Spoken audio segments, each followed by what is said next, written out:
Welcome to the deep dive. Today we're really getting into Austin Kleon's Show Your Work. Yeah, specifically looking at it for you, the learner, someone who wants to, absorb knowledge fast and well. Right, without feeling totally overwhelmed. We're going to unpack these strategies for sharing your creative stuff and, well, getting noticed. It's all about getting discovered in today's world, isn't it? That's the core idea. Exactly. It's not just being good anymore. Kleon says you have to be findable. Findable. And sharing your process. That's his alternative to like old school self-promotion, which can feel a bit awkward. Totally awkward. Okay, so let's talk about why this should matter to you listening. Picture this. Go on. Your next boss, maybe, or a collaborator. They already kind of know your work because you've been sharing bits online. Or getting gigs just based on those passion projects you put out there. Yeah. Or think about this, having a network that actually supports you if, say, you lose your job. That safety net is huge. And it could even mean turning that hobby you love into, well, your actual profession. Imagine that. Because you've built this connection, this audience, almost naturally. Or even simpler, maybe. Just attracting people who get what you're into, while you just focus on getting better at your craft. Building your tribe, like you said. Yeah, building that community around what you do, not just shouting into the void. Okay, so our mission today, let's pull out the really actionable stuff from Cleon's ideas. The things you can use, like, right away, no matter your tech skills or what fields you're in. Let's do it. First up, this whole idea, you don't have to be a genius. Ah, yes. Debunking the lone genius myth. It's such a relief, honestly. Right. Creativity isn't just for, the Mozarts or Einsteins. Cleon really pushes back against that image of the solitary figure, the superhuman talent. Which leads us to Brian Eno's concept, genius. Genius. I love this idea. It's like genius, but for a whole scene, a whole group. Explain that a bit more. Well, Eno suggests great ideas often come from this collaborative environment, this sort of ecology of talent. An ecology, like artists, curators, thinkers, fans, all interacting. Exactly. Good work doesn't just pop out of nowhere in a vacuum. It's usually part of a thriving scene. So the focus shifts, doesn't it, from just having talent to what you contribute to that scene. Right. What you share, the links you make, the conversations you start, that's the valuable part. It's less what can I get and more. What can I offer? What can I add to this? Yeah. And the internet. Cleon sees it as this huge collection of potential geniuses all linked up. All these blogs, social media, forums. Yeah. They're virtual scenes, basically. Yeah. And anyone can join in. No gatekeepers, really. Pretty much. Yeah. Which brings us to the power of the amateur. Okay, amateur. Sometimes that word has, negative vibes. But Cleon flips it. Yeah. He argues amateurs, the word comes from lover. Yeah. Right? Someone who does it for love often have an edge. An edge, how so? Because they're less worried about messing up, about professional reputations. They're just willing to try stuff. They experiment more freely Yeah. and share what happens. Exactly. They stumble onto new things because they're not afraid to look silly. It's that beginner's mind thing. Experts know the rules, beginners see possibilities. The Shunyu Suzuki. Yeah. Beginners aren't afraid to make mistakes. Clay Shirky said, the stupidest possible creative act is still a creative act. Just doing something is better than staying quiet. It really is. Amateurs get that. And they learn out loud, too. You mean they share their learning process as it happens? Yeah, David Foster Wallace talked about watching someone reasonably bright, but also reasonably average, pay far closer attention. That's often the amateur figuring things out in public. And sometimes they can teach better than experts, right? C.S. Lewis thought so.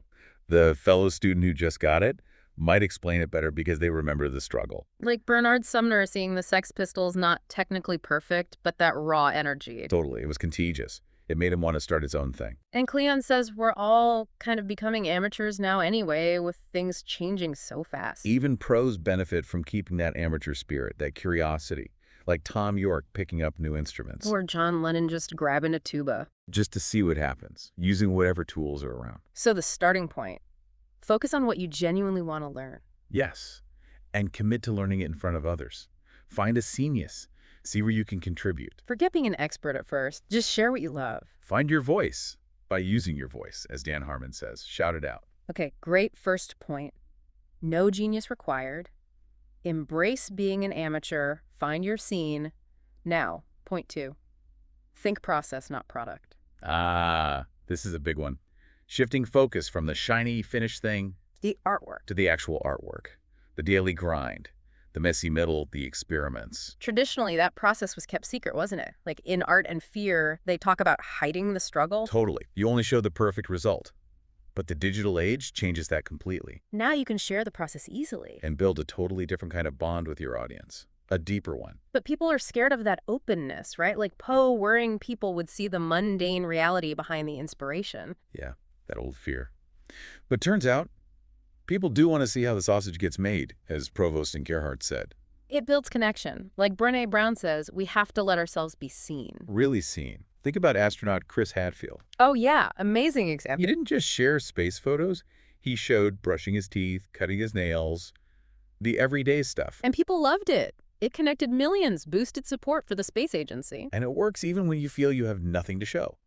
Clan says focus on the scraps, the residue. Make the invisible visible. Like David Carr said, people want to see what you made with your own hands, not just a resume. So the action here is become a documentarian of your work. Like, keep a work journal, take photos, videos. Yeah, use your phone. It doesn't have to be fancy. Keep a scrapbook, digital or physical. What are the benefits of just documenting, even if you don't share it all? You see your own work more clearly, for one.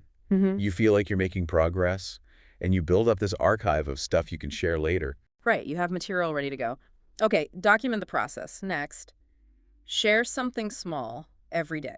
This cuts through the whole overnight success myth. It's all about the day-to-day. The daily dispatch, he calls it. Yeah, after you do your work, find one little piece of the process to share. And what you share depends on where you are, right? Yeah. Influences, methods, works in progress. Finished bits, stories about interactions, anything that shows your journey. And he says this daily sharing is better than a resume. Way better. It shows what you're doing now. Like Z Frank asking potential hires what they were working on today. It's like getting the DVD extras before the movie's even out. Exactly. And the format doesn't really matter. Blog post, email, tweet, video, whatever fits. Choose platforms that make sense for your work and where your people hang out. Filmmakers on YouTube, Vimeo, maybe. Business folks on LinkedIn. Writers on Twitter, visual artists on Instagram or Tumblr. Right. And don't be scared to try new things, see what sticks.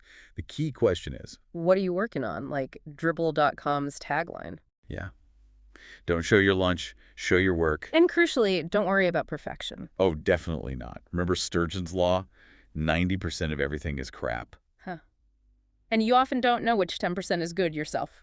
Exactly. You need to put it out there, get that social chemistry Wayne White talks about, see how people react. But people say they don't have time for daily sharing. Cleon pushes back. We all have 24 hours. Look for the gaps commute, lunch break after the kids are asleep. Find those little pockets. The time's there if you really look. Yeah. But you need balance, obviously. Right. Don't let sharing take over the actual doing. Maybe set a timer, Cleon suggests. Stick to the work first. It's simple, but not easy, like Russell Brand said. One day at a time. And be mindful, anything online is kind of permanent. Kevin Kelly's internet is a copy machine idea, so maybe you use Lawrence Saran's filter. Post as though everyone who can read it has the power to fire you.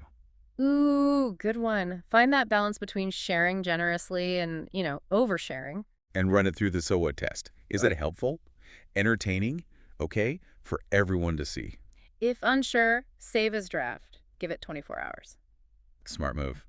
Okay, next idea. Open up your cabinet of curiosities. Share your influences. Cabinet of curiosities. Like those old Wunderkammern. Exactly. Those rooms filled with amazing, weird objects showing someone's interests. Like early museums. And we all have our own versions. Bookshelves, record collections. Or just memories, experiences. They shape our taste. And our taste shapes our work. Collecting and creating are linked to them. Very much so. Reading feeds writing. Jonathan Lethem even calls himself a curator. And Cleon says, if you're not ready to share your own stuff yet, share what you like in others' work. Yeah, it's a great starting point. Yeah. Ira Glass talked about that gap between your good taste and your early, maybe not so good work. Sharing your taste helps bridge that. It does. So think about what inspires you. What do you read, watch, listen to? Who do you admire? Who do you steal from, playfully? Who are your heroes? Who do you follow? Sharing that stuff tells people a lot about you. Sometimes more than your own early work, like DJ Spooky said. You're only as good as your record collection. Pretty much. And drop the guilty pleasures idea. If you like it, like Dave Grohl said. Exactly. Think of Nelson Molina's Trash Museum, finding beauty in discarded things. Finding treasure in what others overlook, like Montaigne said about ordinary things being miracles if you look closely. Have the courage to love your garbage, your unique tastes. Own all of it. Don't self-edit too much. Be honest. That's how you connect with people who like the same stuff. Do what you do best and link to the rest, as Jeff Jarvis says. And always, always give credit. Crucial. Respect the creator. Let others explore too. Okay, next. Tell good stories. Stories. Why are they so important for showing your work? Because stories affect how people feel about your work, how they understand it. That changes its value. And we're telling a story already, whether we know it or not. Every tweet, every post adds to it. So become a better storyteller. What makes a good story? Like the basics. Conflict and change. Remember John le Carré? The cat sat on a mat is not a story. The cat sat on the dog's mat is a story. Conflict and structure. Beginning, middle, end. Aristotle's classic. Or John Gardner's. Character wants something, faces opposition, wins, loses, or draws. That applies to creative work too. Your own creative journey has that structure. Or you can tell open-ended stories, admit you're in the middle, you don't know the ending yet. Klkon also mentions the 3-act pitch, past, present, future. Right. Where you've been, where you are, where you're going, and how the listener fits in. Makes them part of it. And always think about the audience. Keep it clear. Respect their time. Speak plainly. Write well. Proofread. Good storytelling takes practice, though. Totally. Study stories you love. Practice telling yours. You got to make your case, as Kanye said. Practice answering, so what do you do? Not as a chore, but a chance to connect. Explain it simply, clearly, and stick to the truth. Be honest about where you are, student, day job, whatever. Maybe your job title doesn't reflect on that. George Orwell said autobiography is only trustworthy when it reveals something disgraceful. A bit harsh, maybe, but be real. Have empathy. Anticipate questions. Answer patiently. Keep your bio short. Ditch the cliches. No ninjas or gurus, please. Alison Bechdel nailed it. Whatever we say, we're always talking about ourselves. Okay, storytelling is key. Next. Teach what you know, generously. Like Aaron Franklin, the barbecue guy. Super successful, super competitive field. And he just shares his secrets, his techniques. Pretty much. Not because he thinks people can instantly copy decades of practice, but because he genuinely loves barbecue and wants to pass on knowledge. He remembers being a beginner. Exactly. And Rework talks about businesses out-teaching their competition. Think about your recipes. What can you share? Crafts, techniques, how you use tools. Job knowledge. Clan says the moment you learn something, teach it.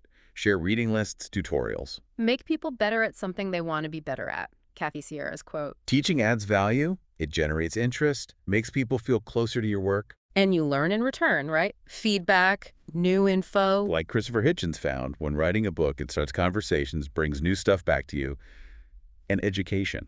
Great. Teach generously. Now, a warning. Don't turn into human spam. Uh-oh.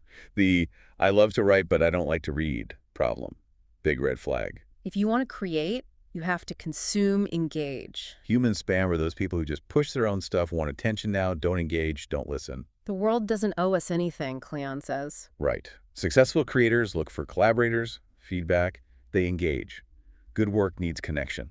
Like that story of Adrian Young connecting with William Hart from the Delphonics on Twitter. Amazing. A collaboration sparked by a fan reaching out respectfully. So if you want fans, be a fan first. Be a good citizen. Be a connector, an open node, as Blake Putler calls it. Give to get. Listen.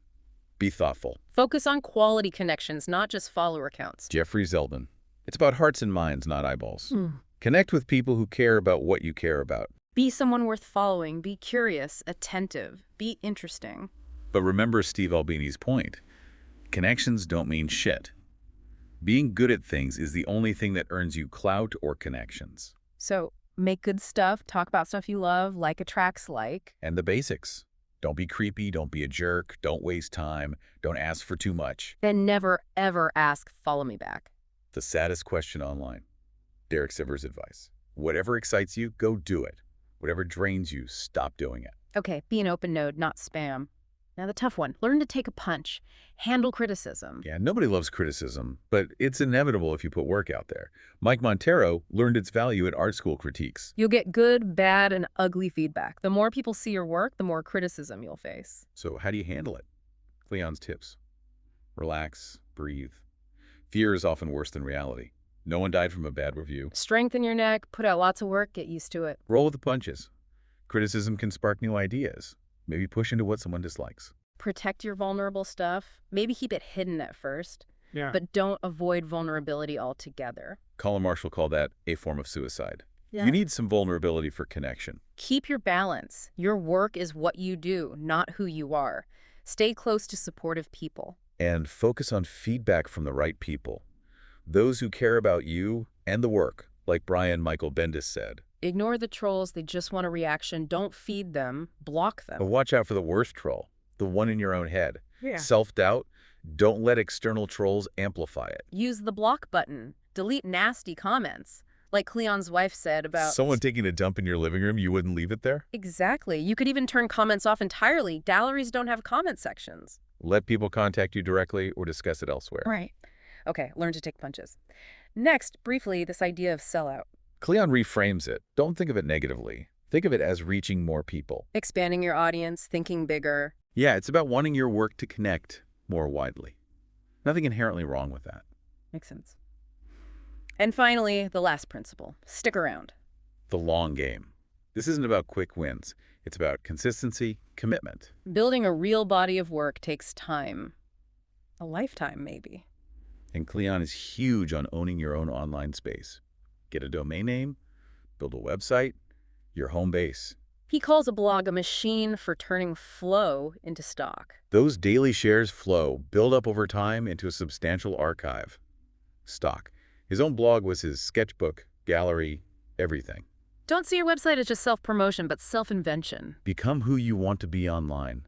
Fill it with your work, your ideas. Yeah. And stick with it. Don't jump ship for every new shiny platform. Let it evolve with you, like William Burroughs told Patti Smith. Build a good name. Keep your name clean. Be concerned with doing good work. Eventually, that name will be its own currency. Your domain is your domain. You're in control. Just be out there doing your thing. Ready for when people find you. Mhm. Consistently. So wrapping up this deep dive into show your work, the main takeaway really seems to be it's about the journey, right? Yeah, sharing that journey, connecting, contributing.